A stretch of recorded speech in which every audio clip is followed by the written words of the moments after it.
transporteurs et aussi que nos transporteurs nous fassent part de certaines de leurs idées pour qu'on avance plus rapidement.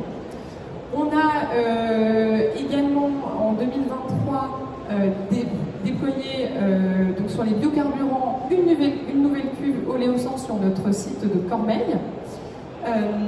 Sur l'année 2024, on s'est penché sur la partie plutôt data. Aujourd'hui, c'est pas évident en fait de calculer le bilan des émissions de CO2.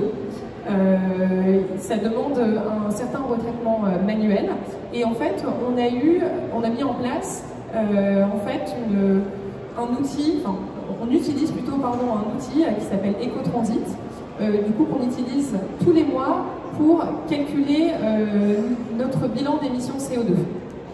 Donc ça, il y a eu un gros travail vraiment purement analytique pour qu'on puisse bien mesurer et donc ensuite identifier les actions et mesurer quels ont été les différents impacts. Cette année, on a deux gros sujets. Donc, on vient d'inaugurer la 3 camions électriques chez Placo Chambéry. Donc en fait, on a mis en place 3 camions sur le flux de notre carrière de gypse jusqu'à notre usine. Donc ça, pareil, ça a été fait également avec un de nos transporteurs. Et actuellement, on est en train de déployer un outil, donc un TMS, pour optimiser nos transports, et on le fait multi-BU, Placo Isover Weber, avec la volonté en fait de réutiliser des moyens, donc de faire des boucles pour réduire nos émissions de CO2.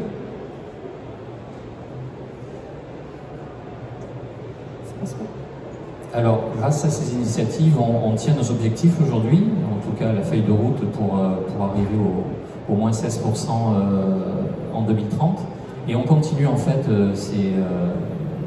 ces activités et qui sont basées en fait sur 4 choses ou 3 choses principales qui sont d'avoir un carburant alternatif bien sûr, électrique, le HVO, le B100 et autres, avoir du report intermodal, de pouvoir travailler sur nos flux, et ça c'est une chose que l'on fait tous les jours et que l'on intègre maintenant, on intègre vraiment la décarbonation à nos pertes, puisqu'on fait beaucoup de work class en fait sur les usines, et la décarbonation, le CO2, va être partie intégrante en fait de nos pertes. De l'achat responsable également au niveau de nos transporteurs. Ça c'est quelque chose qui a déjà été mené, qu'on continuera sur les années à venir. Donc on continue à déployer effectivement tous les camions électriques ou carburants alternatifs. On déploie maintenant depuis 2 mois, et c'est un gros sujet, on remet carrément à plat notre réseau logistique sur la partie gypsolation. On a des équipes à Saint-Gobain qui vont travailler en fait sur un network design, c'est-à-dire qu'on remet à plat carrément notre système et notre diffusion de la logistique. On a des sites qui portent énormément les stocks.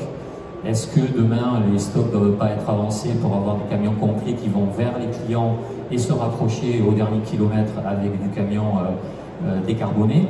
Donc on a une véritable démarche avec des ressources dédiées sur cette partie-là, et qui vont après déployer tout un tas d'applications et de choses qu'on va voir par la suite.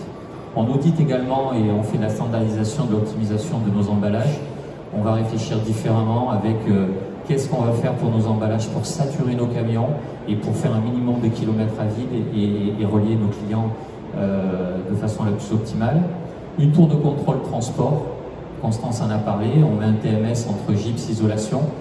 Donc c'est comment réattribuer des transports qui sont répartis d'Isover pour récupérer pour Placo, et dans un deuxième temps peut-être pour Weber qui fait partie aussi de Saint-Gobain et dans notre pôle. Toujours des déploiements donc d'intermodal et notamment de train et de fluvial également. On a une grosse usine à Orange qui remonte sur la partie de Lyon, donc on est aujourd'hui en discussion sur faire de la péniche.